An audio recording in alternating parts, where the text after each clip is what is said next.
and it is your feel-good breakfast show, Expresso on S3.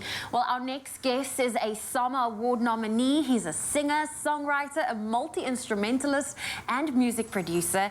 He's essentially a jack of all trades when it comes to music, and he is our special performer for your Friday morning. But let's take a sneak peek at some of his work.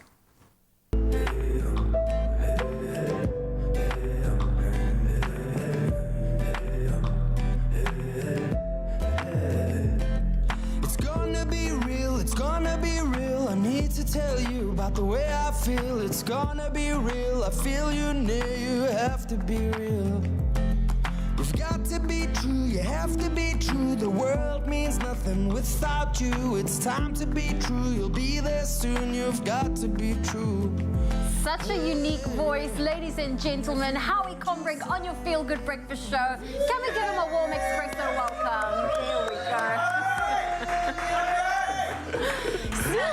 We rented a crowd for you today. It's such a vibey studio. It's really awesome, man. Yeah. Do you feel awake enough? Have you had your coffee? Is that your morning routine? Yes, absolutely. We're up lank early this morning. I've learned now with Expresso, you got to sing in the morning, so get up at 3 a.m. Okay. And start singing then. Yes. Irritate everyone in the hotel. Okay, just so that by the time your first performance comes, the vocal cords are all warmed up. It's technically halfway through the day already. Okay. Well, I love how you're a jack of all trades when it comes to the music industry, being able to do so many different things.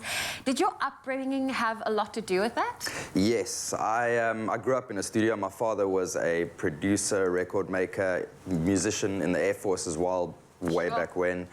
So I was always surrounded by gear and instruments, you know, and I think it doesn't feel like I was ever introduced to it. It just feels like it was always there. You know, there was a studio at the house, and I just started messing around as a young man, and slowly but surely built it up into my own business now, which is the Hit Lab, you know. And that is incredible. And I mean, you're also coming from a very successful group, Watershed, where you guys have won numerous awards. What was that like? You know, I think a lot of people are so set in their comfort zone. They know that this is working for them right now. But for you to step away and carve a pavement or pave way for yourself, was that an easy journey? No, not at all. I must be honest. It was really difficult because first and foremost, I love the band guys. They've become family to me over the last 10 years, and we've done so much together. But you know, I needed to sort of branch out and actually start pursuing the solo thing in its fullest, and you know, get the songs that I'd written out and do the things I want to do, you know, and be proactive in communities and focus more on that. Yeah. So it's an exciting but daunting journey, not new, but it feels new, which is great. That is great, because that will always keep you on your toes, and that will always keep you, you know, doing more and continue to do so. And you mentioned, you know, getting involved in the community. You've been working with the non-profit RADA. Yes. What does RADA stand for, and what's been your role towards, you know, supporting them and lending your voice? So RADA stands for, it's an acronym, Rape, Alcohol, Drugs and Abuse, and that is exactly what we do. We try and create awareness around these things, you know. With my new single now, I See You, that's exactly what it is. We've got a female character in the video that's portraying someone who's had a life of abuse but now rebuilding herself and taking that self-responsibility and finding a place to actually be able to speak about things, you know.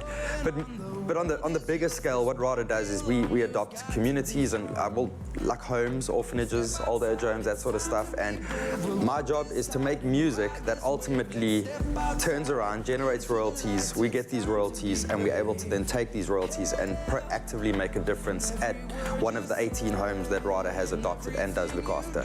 So that's basically what we do.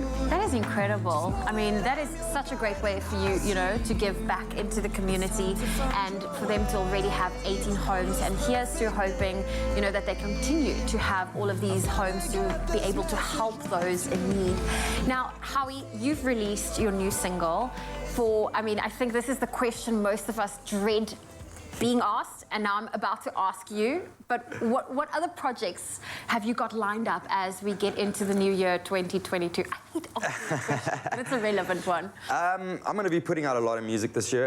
You know, the beauty of my job as well, being a record producer, is that there's constantly music going out, you know, with various artists and stuff. So that's the exciting thing. There's always music rolling out. So that is the plan, and, you know, to focus on on working more proactively with the communities, like I mentioned earlier. Yeah. That is something I really want to do. But for me at the moment, it is music and RADA, really. And I mess around with technology as well. I'm sort of studying in that world, and I want to try and find a way to merge technology with creativity and the work we do with RADA. Yeah. Well, being a producer, do you find the quality of music has increased? I mean, to me, it sounds like it's just dramatically exploded since the lockdown. It's like the artists had time to just regroup and rethink. Absolutely, and even having great conversations with a lot of my friends, a lot of them, exactly what you just said. Lockdown forced us to be in our homes and not tour, because artists are always on the road, and the road is a distraction. So I think being at home allowed people to really find their zone and just write music and write things that maybe are a little bit more heartfelt and come from the heart, at least in my own experience. And that's how we're experiencing it too on the airwaves. Well, Howie, it is great having you here. Howie Combrink on your Feel Good Breakfast Show. We have the audience here today for him, and he's going to be performing for you, so don't go anywhere.